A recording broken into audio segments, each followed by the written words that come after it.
Friends, this story is from a time long ago. In a small village, there lived a man named Moan. Moan's family was very simple. They had a small house, and he worked day and night to earn a living. Although Moan lived a modest life, his heart was big. He was always ready to help others. Everyone in the village appreciated his honesty and kindness. Moan had a habit of helping anyone in need while working in the fields. If a hungry dog came by, he would feed it from his tiffin without a second thought. If a traveler was hungry, he would even give away his own food.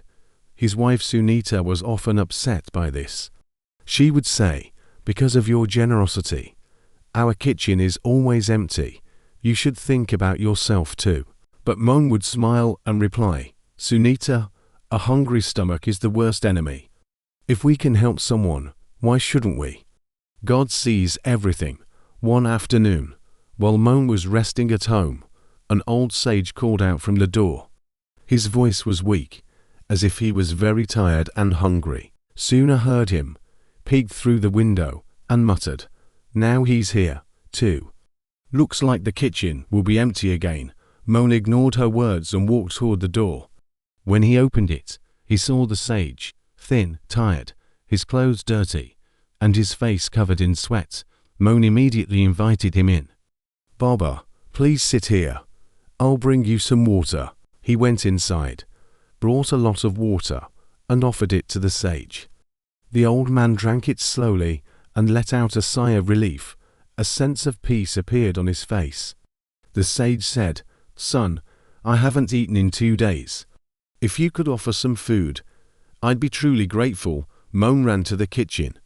But when he looked, he saw there were only 2 rotis left meant for his own lunch. Still, without a second thought, he picked up the rotis and started walking back. Sunita stopped him. She said angrily, "What are you doing?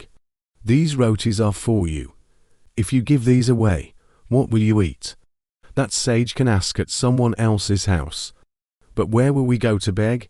Moan listened carefully, then said softly, "A hungry stomach doesn't wait. This Baba hasn't eaten in 2 days.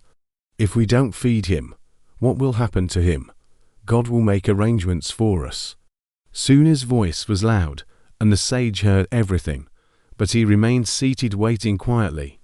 Moan ignored her anger, walked to the sage, and placed the rotis in front of him. "Baba, please eat this.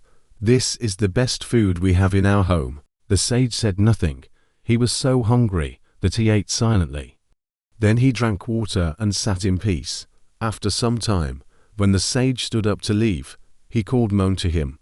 From his bag, he took out a shining golden bowl and handed it to Moan. Moan was surprised. "Baba, I can't take this. This belongs to you." The sage smiled and said, "Son, keep it. Last week, a king gave me this bowl as alms, but I have no use for it. I was searching for someone worthy of it, and today I found you." He continued, "This is the result of your good deeds. Always remember karma is true dharma.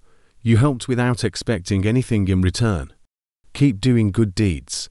God always rewards us when the time is right. Your kindness and selfless actions will bring peace and happiness not only to you, but also to your family. Keep this bowl with you and use it wisely, but don't let it change your goodness. This bowl is just a symbol, a reminder that God appreciates good deeds." Saying this, the sage walked away. Moan stood there holding the bowl, watching him go, tears of joy in his eyes. He promised himself, no matter the situation, he would always help others. Friends, karma is the true religion. A person who does good without expecting results will always be rewarded by God in one way or another. Never step back from doing what's right.